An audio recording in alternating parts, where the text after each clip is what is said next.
And we are joined now by the man who made this rescue happen, Charles Ramsey. Mr. Ramsey, thank you so much for joining us this morning. Boy, I know it has been a whirlwind for you since Monday night. How are you feeling? I'm happy. I mean, I'm, pushing to the level as,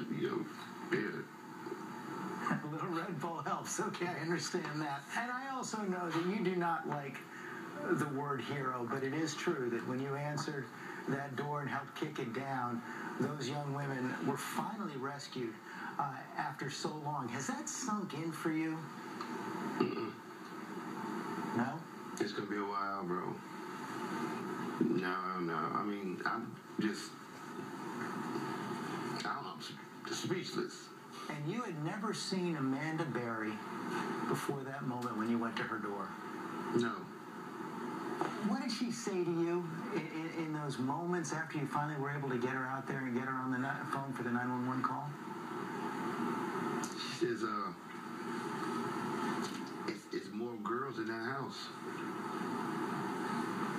And I was just blown away from that statement. You know what I mean?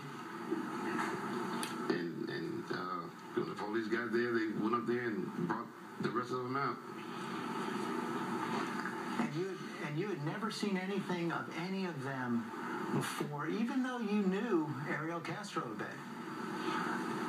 Not only I didn't see nothing, apparently my neighbors haven't seen anything either.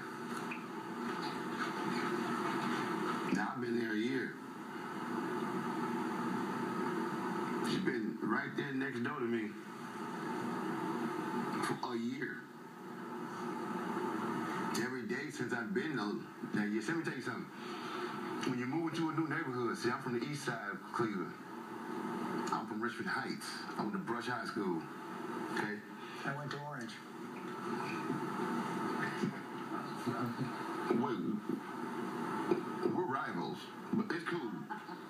It's cool. But you didn't see anything. Not one iota. Because I wouldn't have been speaking to this dude. I give this dude his mail when he comes to my house. I eat his food when he feels like barbecuing.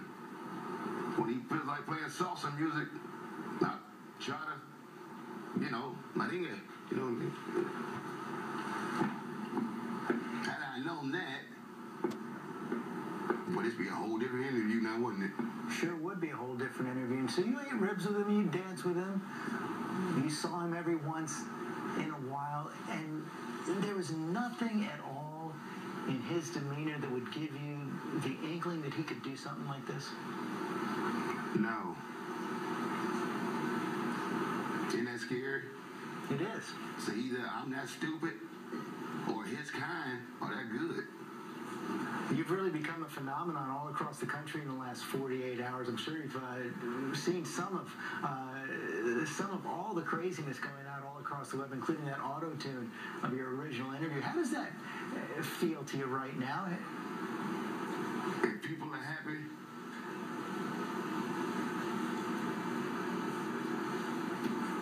there is no feeling. You do what you got to do. And you did what you had to do at the right moment. Charles Ramsey, thanks very much. Wouldn't be here today without him.